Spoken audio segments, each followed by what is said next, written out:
Welcome to a series called The End of Times, where we're going through the book of Revelation, verse by verse, to see what it is we can expect to happen and what it is we should be doing in the end times and where we are in this incredible book. As we've gone through it verse by verse, I want to remind you, highly recommend going through this series verse by verse. If you're jumping in right here, we're actually starting a very, very complicated section. For the next 2+ chapters, we're going to be talking about Babylon, the beast, the Antichrist, the false prophet, and really giving detail into where is Babylon, who is the Antichrist, and what exactly is the beast, and what's the false prophet, what is all this stuff. The Bible makes it very clear, and then we can compare that to the world we live in.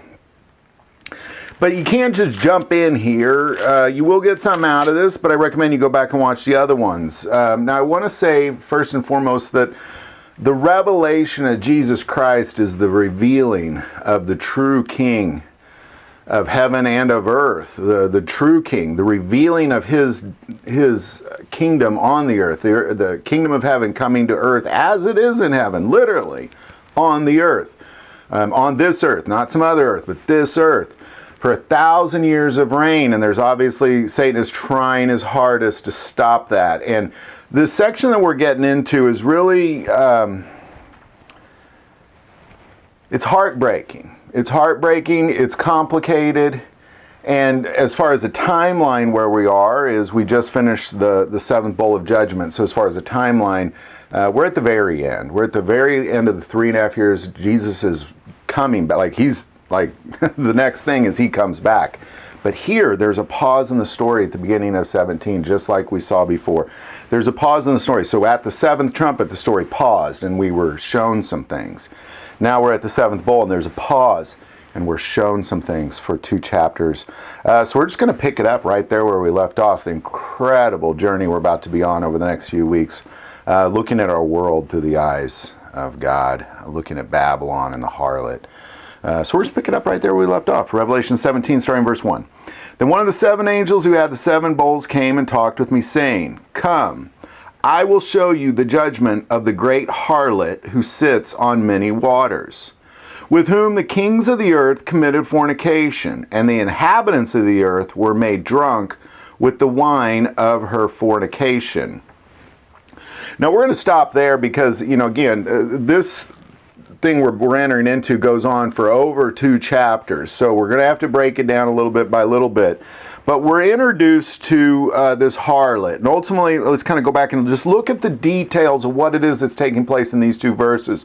There's a lot happening here. It says, then one of the 7 angels. So one of those angels that was pouring out the 7 bowls, one of those angels that poured out the final plagues that completes the wrath of God on the earth forever and ever, one of those angels comes up to John and says to him, "Come, I will show you the judgment of the great harlot who sits on many waters." So there's some sort of a harlot, and we're going to talk about the eternal consequences of life and death dealing with sexual immorality and harlotry.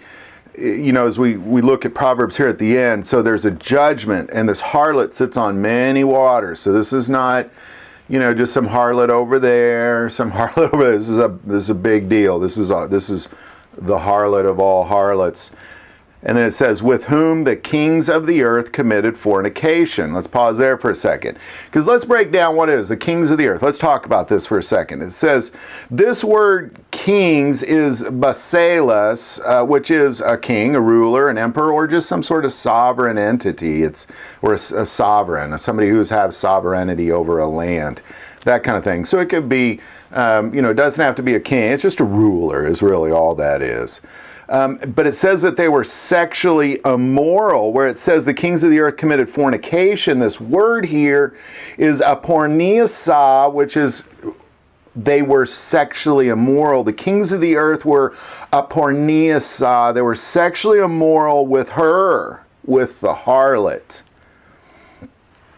And the inhabitants of the earth were made drunk with the wine of her fornication. And here the inhabitants, it says the inhabitants became intoxicated with her porneus. Now it's a different word. We have porneia, which is they were sexually immoral. Now we're talking about sex.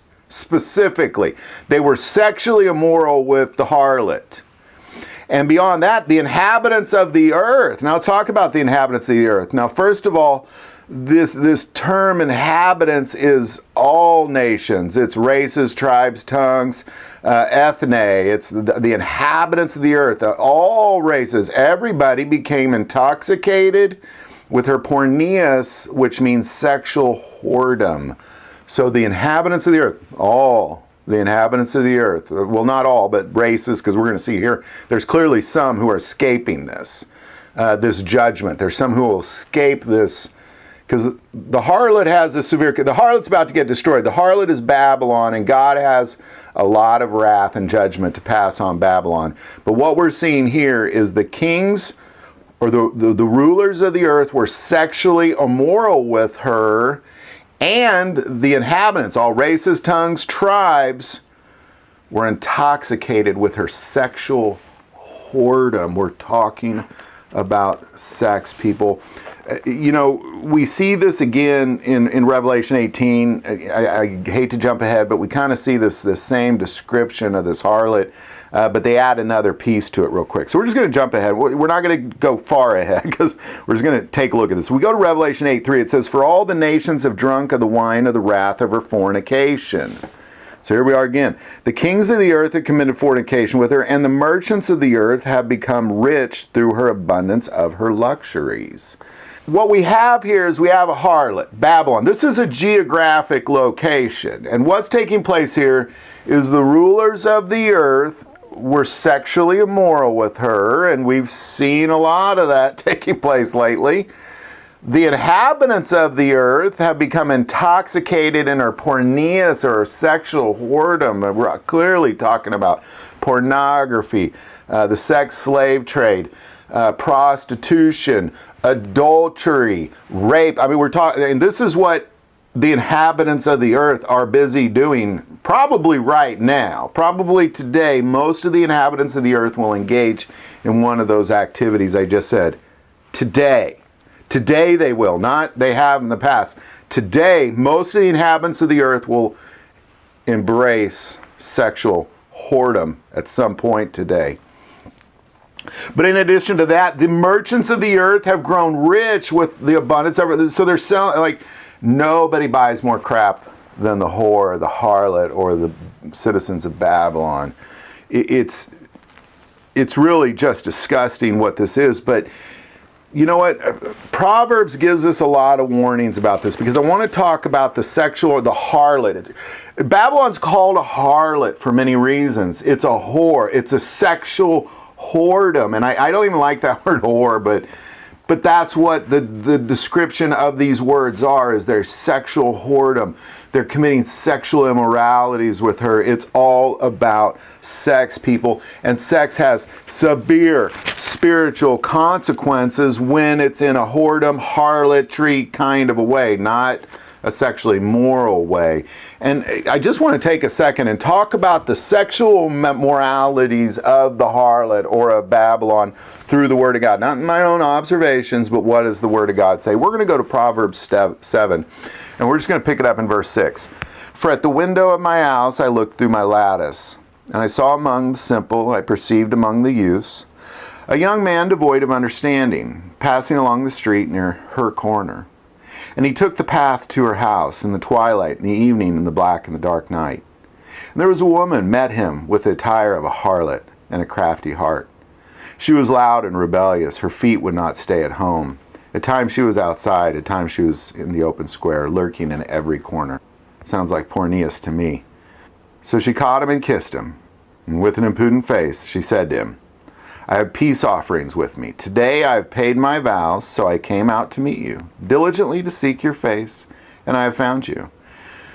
The harlot is seeking you, by the way. Let's go on. "I have spread my bed with tapestries, colored coverings with Egyptian linen. I have perfumed my bed with myrrh, aloes, and cinnamon."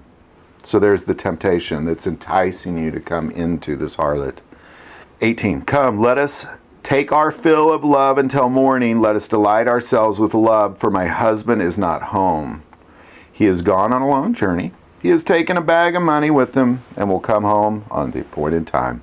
There is the lie of safety. There's the lie of safety that there's not consequences to these actions. There's a lie of safety. 21. With her enticing speech, she caused him to yield. With her flattering lips, she seduced him. So it worked. And it works with most of the inhabitants of the earth. Immediately went after her as an ox goes to the slaughter, or as a fool to the correction of the stocks, till an arrow struck his liver, as a bird hastens to the snare. He did not know it'd take his life. Do you know it takes your life? Do you know it takes your life? Let's pick it up on 24. Now therefore, listen to me, my children. Pay attention to the words of my mouth. Do not let your heart turn aside to her ways.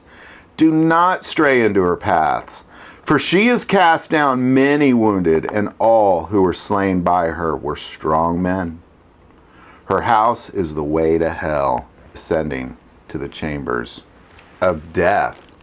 This is what the harlot who sits on many waters does. She leads you to death. She leads you to death, people. And, you know, what do we do about it? I mean, because it says the inhabitants, I mean, it is enticing. We're all guilty of it, by the way. We've all seen it. I mean, good luck. You know, if you're watching this video and you said you've never been sexually immoral, or you've never had a dirty thought, or like, you're a liar. Let's start there. You're a liar. Let's start there. But beyond that, what do we do? How do we not fall into the house of this harlot? How do we not fall in and be led away like an ox to the slaughter? It's quite simple. Proverbs 2, verse 1. My son, if you receive my words and treasure my commands within you, so that you incline your ear to wisdom and apply your heart to understanding, yes, if you cry out for discernment and lift up your voice for understanding. If you seek her as silver and search for her as for hidden treasure, then you will understand the fear of the Lord and find the knowledge of God. For the Lord gives wisdom. From his mouth comes knowledge and understanding. He stores up sound wisdom for the upright. He is a shield to those who walk uprightly.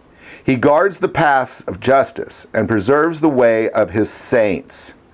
Then you will understand righteousness and justice, equity, and every good path. I'm going to pause there. We're going to keep going here in a second because we're getting into the meat of this. But I want to take a moment that it's about the remnant of Jesus Christ. It's about those who aren't seduced by sexual whoredom or committing sexual immorality with her. It's being upright, and God sets us on a path, and he clears the paths of the saints.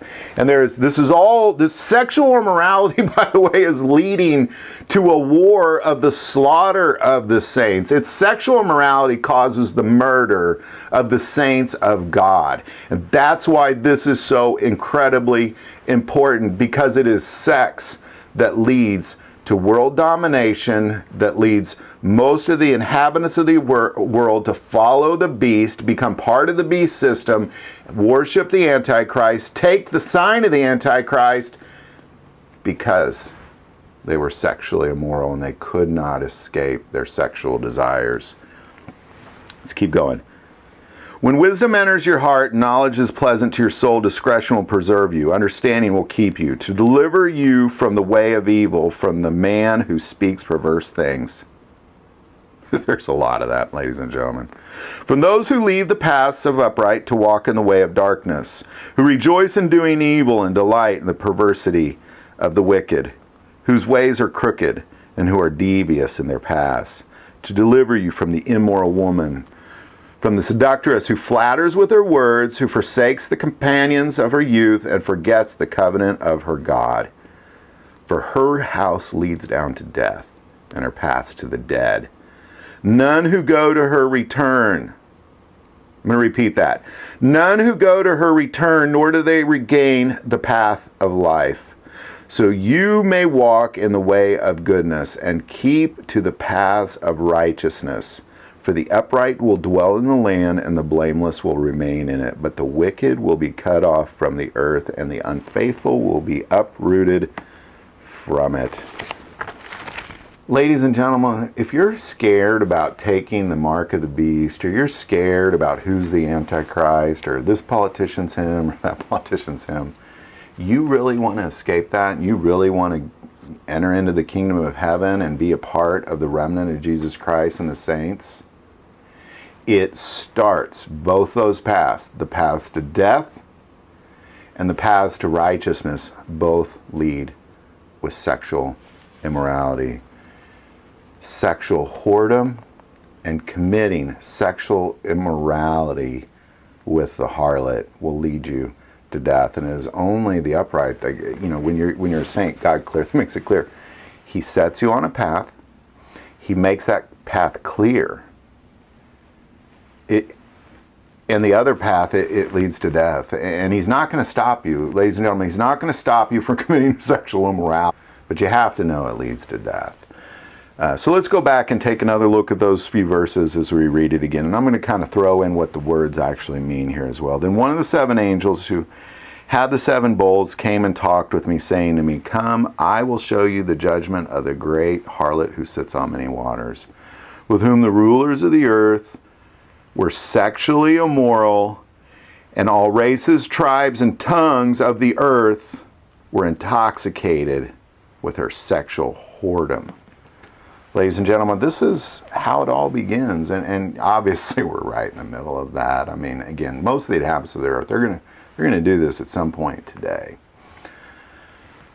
Love to hear your thoughts and comments on that. We're going to get, put that below. We're going to get straight into, this description of what this is, because the angel carries them away and makes it very clear what this is. And, it's going to take a while, but understanding where Babylon is big. That's big.